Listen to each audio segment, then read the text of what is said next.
For thousands of years, the world has stood in awe of ancient Egypt. Its pyramids defied time, its temples defy explanation, its knowledge defies expectation. But there is a question that has shaped centuries of debate. Who built this civilization? In the 20th century, one African scholar challenged the global narrative. His name was Cheik Anta Diop, and he argued something revolutionary. Ancient Egypt, Kemet, was a black African civilization. This documentary explores the history of Kemet through his research, evidence, and controversial conclusions. The name Egypt comes from the Greek word Aegyptos, but the ancient inhabitants called their land Kemet. In the ancient language, KMT means the Black Land. Most textbooks say this refers to the fertile black soil left by the Nile flood. But Diop argued the name had a second meaning. It described the people.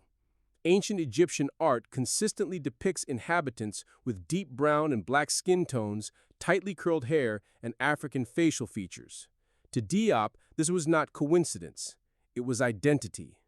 Egypt was not separate from Africa. It was African at its core. When modern Egyptology emerged in the 1800s, Europe was in the age of empire.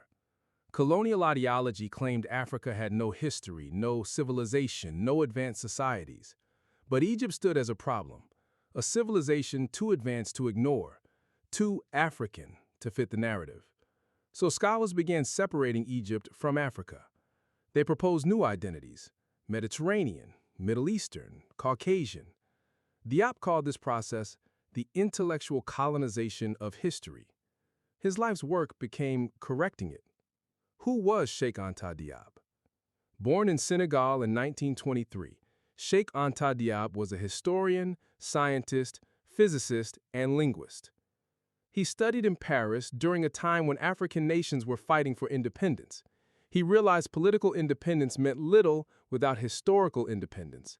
His mission became clear: restore Africa's place in world history. And his focus became Kemet, linguistic evidence. Diop compared ancient Egyptian with African languages. His strongest comparison was with Wolof, spoken in Senegal. He identified similarities in grammar, sound patterns, vocabulary, sentence structure. He argued that ancient Egyptian belonged to the same language family as many modern African languages. This suggested a deep cultural and population continuity across Africa. Egypt was not isolated, it was connected. Across Africa, Diop found striking cultural parallels: sacred kingship, ancestor worship, totem animals, circumcision rites, matriarchal traditions. These were not random similarities, they were patterns. To Diop, Egyptian civilization was the northern extension of African civilization. Diop used science to strengthen his case. He performed melanin dosage tests on Egyptian mummies. Melanin is the pigment responsible for skin color. His findings suggested the mummies contained levels consistent with black African populations. This claim shocked the academic world and ignited intense debate that continues today. In his book, The African Origin of Civilization, Diop made his boldest claim: civilization began in Africa. From Kemet came writing, mathematics, engineering, medicine, philosophy, architecture, state government. Egypt became the intellectual center of the ancient world. Did Greece learn from Egypt? Ancient Greek writers describe studying in Egypt. Greek philosophers traveled there to learn mathematics, science, and philosophy. Diop argued that Greece inherited Egyptian knowledge, a foundation of Western civilization. Civilization or barbarism?